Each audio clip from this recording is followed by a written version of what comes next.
I'm a 35-year-old office worker, and my husband Kevin, who is 6 years older, and I have been married for 9 years. Right now, due to some reasons, I'm living with my mom. Let me explain how I ended up in this situation. 4 years ago, Kevin and I built a house. At that time, Kevin had just changed jobs, and we didn't have much money saved or a big income. Kevin used to work for a big company, but he faced constant hidden bullying from his boss. This caused him sleep problems, and eventually he couldn't go to work anymore. He saw a psychiatrist, took a break for about 3 months, but when he didn't get better, he quit his job. After that, we got by on just my salary. Kevin didn't work for 3 months, but slowly started to feel better. He began eating and sleeping well again, and his psychiatrist was pleased with his quick recovery. My cheerful, loving Kevin was back. He then started looking for a new job. His experience at the big company helped, but finding a job was hard because he left his last job due to mental health issues. During this time, we found a small company that needed him. The salary was about a third of what he used to make, but he was happy to be working again. He said it was much better than being without a job, which made me happy. This job was also in the field he wanted to work in. We wanted to have children, but it was clear that life would be tough if I stopped working, so I continued working. I also love my job, and we decided not to have children at that time. Since it was just the three of us, our life was peaceful until my mother, Sarah, was paralyzed in a car accident and needed a wheelchair to get around. My dad had passed away when I was in middle school, and Sarah had been living alone since then. Our family home was old and not suitable for a wheelchair, with many steps. Kevin then said, "I'm worried, let's live together." Sarah and I were surprised, but I appreciated Kevin's unexpected kindness.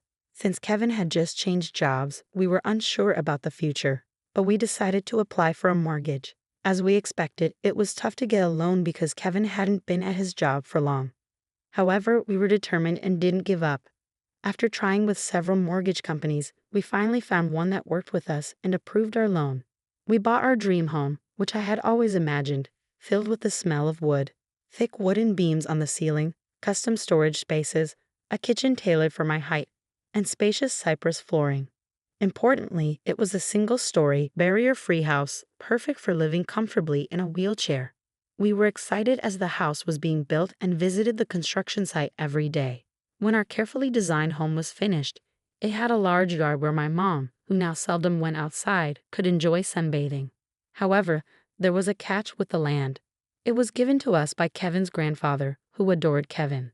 Kevin's family wasn't wealthy, but when his grandfather was diagnosed with cancer, he started to distribute his assets, giving us the largest plot of land. It felt like winning the lottery, but the land was just a 10-minute walk from Kevin's family home. When we told them my mother would be moving in with us, Kevin's sister laughed and said, "Why is your mother moving in too?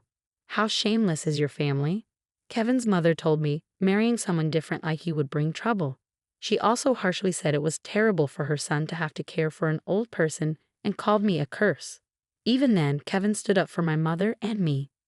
He said the land was a gift from his grandfather, and no one should complain. Kevin's mother and sister are really mean. It's amazing that Kevin, who is so kind, comes from that family. He's like a beautiful flower that grew out of mud. Kevin always says his family shows him how not to be. Kevin thinks his grandfather gave us the land because he wanted us to take care of his mother in her old age. He also gave other properties away. Kevin's sister got a parking lot that's a 10-minute walk from their home. It's smaller than our land but makes good money from parking fees. Honestly, I would have preferred that, but a gift is still a gift, and we are thankful. Thanks to my grandfather-in-law, we could build our house without paying for the land and used it to help get a loan. When the house was finished, we invited Kevin's mother and sister's family over. The builders told us they had visited the house several times without asking us. They showed up late without apologizing and said, "This is kind of like Grandpa's house, so it's like our house too." Kevin's sister came in with muddy shoes and said the house smelled nice and didn't need air fresheners. She and her husband walked around with muddy shoes, ignoring the slippers we offered. When I suggested they use slippers, she laughed and said it was too much trouble and we could just clean the floor. The visit was uncomfortable from the start, and they didn't bring anything with them. When they saw my mother's room, which is spacious and sunny, Kevin's mother said she would like that room. My mother's room is like a duplex with its own kitchen, almost a second living space. I want to live here, said my mother-in-law during the third point of her conversation. She then told my mother, you were lucky to have that accident, weren't you? Thanks to being paralyzed, you moved from that old shack to this nice house. Isn't that a lucky turn of events? My mother said nothing but looked very sad. I was really angry inside, but before I could say anything, Kevin spoke up. What'd you just say? There are things you should and shouldn't say. It makes me question your humanity. I can't even believe you're part of my family. You're the worst. Apologize now, Kevin demanded firmly. Whether they were amused or not, my mother and sister-in-law glared at me. Then my sister-in-law angrily asked Kevin, what's this all about? It's a total turnoff. It's not cool to invite people over and then be rude to them just because you built a house. You think you can act superior. The mother-in-law chimed in, my son messed up by marrying you. You're a jinx. Kevin didn't stay silent. Enough is enough. This mess started because of your rude comments. You said the accident was a good thing and called my wife a jinx. I will not forgive that. The mother and sister-in-law looked frustrated by Kevin's strong response. Then my mother, who had been watching everything, said with regret, it's okay. I am here because of the accident, and it's true I moved from a rundown house to this beautiful one. Your son has always been kind to me. Thank you. Perhaps feeling guilty, the mother and sister-in-law left, giving me a nasty look. My mother then apologized to Kevin. I'm sorry if I upset your mother and sister. I'm sorry for ruining the mood at our housewarming party. Kevin responded, no, I should be the one apologizing. It's embarrassing how they lack decency. I'm really sorry, but I am happy to be living with you. Please understand that. With that, my mother started to tear up. Since we live near Kevin's parents' house, the neighbors all know us well. They've known Kevin since he was a child and are very kind to us. 4 months have passed since that day. We were finally settling into our new home, and my mother started to smile more. When I received an unexpected call from home while I was at work, it surprised me. We rarely get calls from home, so it surprised me. My bad feeling was right. My mom, sounding very upset, called to tell me something awful. Kevin had collapsed at work. I was shocked and spoke to my right away. Then I rushed to the hospital. On the way, I tried to stay calm by imagining that Kevin would be okay. When I got there, joking around like always.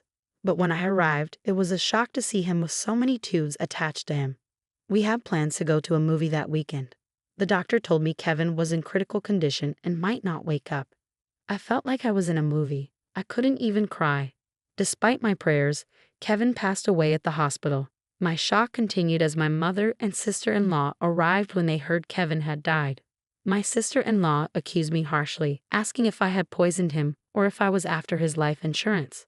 My mother-in-law also blamed me, saying bad things always happen around me and called me a jinx. I was too sad to respond. Then my own mother arrived in a caregiver's taxi, crying over Kevin's death, which finally made me cry too. We both sobbed loudly. My mother-in-law rudely told us to stop the fake crying. She said Kevin had changed because of me and that she didn't want to see us ever again. Then she left the hospital. A funeral director came to organize Kevin's funeral, and we went to the funeral home. Kevin had died from a brain hemorrhage, which was hard to believe since he was fine that morning. When I told my mother-in-law the funeral plans, she hardly said she wouldn't come because Kevin always sided with my mother and me. She said her daughter wouldn't come either. Many of Kevin's coworkers and friends came to the viewing, but neither my mother nor my sister-in-law and her husband were there. Many attended the funeral, and it was clear that Kevin was deeply loved. Many people cried for him. It was hard, but maybe this is just the kind of people his family were. I was happy to spend the whole day with those who truly missed my husband. After Kevin's death, I got an email from my mother-in-law, but it was inappropriate, so I didn't reply. She was asking about the life insurance money and kept emailing because I didn't respond. Eventually, she claimed she had a right to it. I chose to ignore it because I wasn't ready to deal with that. When we got home, I noticed the light on inside, which was odd. My mother, Sarah, was confused and thought we had turned off all the lights. I figured maybe I forgot because I was so upset. I told her it was understandable given the situation, and I unlocked the door. When we entered, we could hear the TV, which was very strange. Inside, we found my sister-in-law and her husband sitting there. I was so shocked I couldn't even speak up. The living room was full of unfamiliar furniture and boxes. We had no idea what was happening. My sister-in-law said, "Why did you just barge in here?" "Well, it's your first time, so I'll let it slide. We're taking this house. We sold your stuff, so leave." My mother and I were completely shocked. I asked where our furniture and belongings had gone, and she casually said a resale company came and took everything, claiming we had good furniture and they got a good price for it. They bought new furniture with that money, saying who wants furniture that a dead person used? It's bad luck. She added that she cared about such things, and our stuff was packed in boxes. She even remarked that we must be minimalists or just poor because we had so few things. The furniture was carefully chosen by my husband, and I couldn't forgive them for this. My mom was furious too, her face turning beet red, but she was too shocked to respond. I immediately called the resale company. After explaining the situation, they agreed to treat the items as stolen and return them. Now that my husband is gone, dealing with this was the last thing I needed. I don't want anything to do with his family, but I do want to stay in the house that's full of memories of him. While I was wrestling with these feelings, my mother quietly said to me, "What do you think Kevin would say if he were here now?" "He might say we should leave. I'm sure he would. Kevin often mentioned it's good to spend time with people who understand you, but there are some people who will never understand, no matter how much you try. It's a waste of time dealing with those people." He was actually talking about his own mother and sister. I realized that if we stayed, his family would keep interfering, acting on impulse. I signed a lease for an accessible apartment. My mom was surprised by how quickly I made that decision. I asked the resale company to hold on to the furniture for a few days, and it was moved to our new apartment. 3 days later, in exchange for moving out, I made my mother-in-law and sister-in-law promise to cut ties with us. So a new life began for just my mother and me in the apartment. It turns out Kevin had many life insurance policies, almost obsessively so. He used to joke, always with a smile, "When I die, you guys will be rich." True to his word, he left enough money for my mother and me to be comfortable for the rest of our lives. Since he couldn't secure a mortgage when we bought the house, I, being employed at a major corporation, bought the house in my name. I made sure that even if something happened to Kevin first, I wasn't going to keep paying a mortgage for a house I wouldn't live in. According to our agreement, the house would be auctioned off if the mortgage wasn't paid for 4 months. Time flew by, and 4 months passed quickly. Then I started receiving a lot of calls from my sister-in-law Emily and my mother-in-law Maria.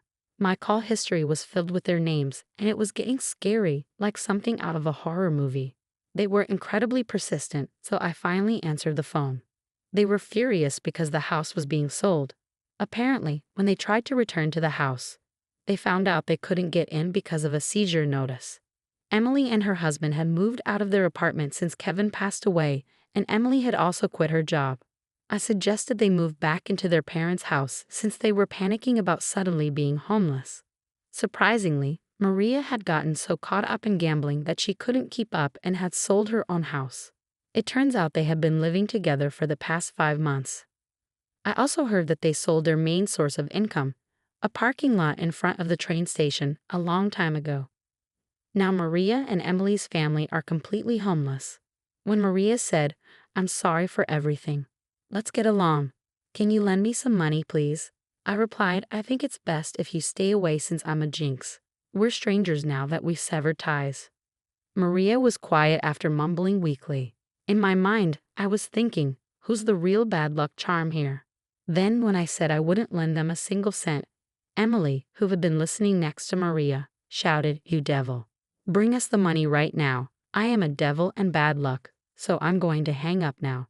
I replied and ended the call. In reality, I involved a lawyer for the past 5 months to push for the auction of the house. I thought it was an unusual case, but apparently, it's not that uncommon. The house was sold without any major issues, giving our family a moment of peace. We plan to find a new home with the money Kevin left us. Since it's just my mother and me, we don't need a big house.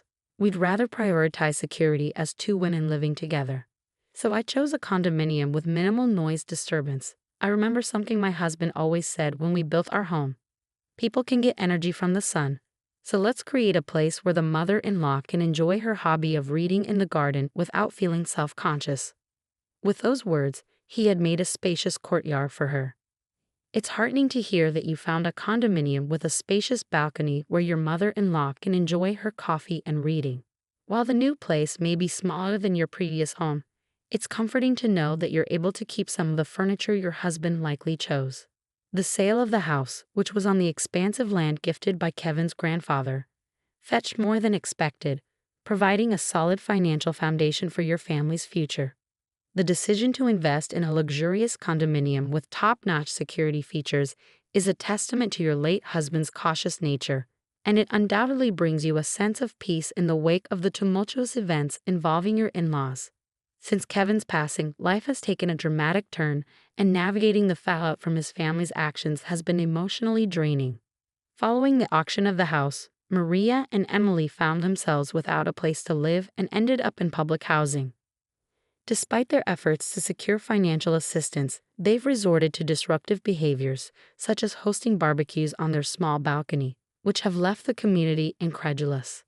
These actions, coupled with frequent loud arguments, highlight their disregard for others' comfort and the challenges they face in adjusting to their new circumstances. With Emily's husband having left, she and Maria are now facing these challenges on their own. It's a difficult situation, but it's clear that you've made the right choice in prioritizing your own peace and security as you move forward with your mother in your new home. Your reflections are deeply poignant and resonate with a sense of closure and determination to move forward. The stark contrast between the peaceful sanctuary you've created with your mother and the turmoil your former family is experiencing serves as a powerful reminder of the consequences of one's actions. It's evident that you found solace in creating a tranquil haven where you and your mother can feel safe and secure, free from drama and disruptions. Despite the challenges you faced, you remain committed to honoring Kevin's memory by living a life filled with positivity and peace. Your decision to focus on living authentically and compassionately reflects a deep understanding of what truly matters in life.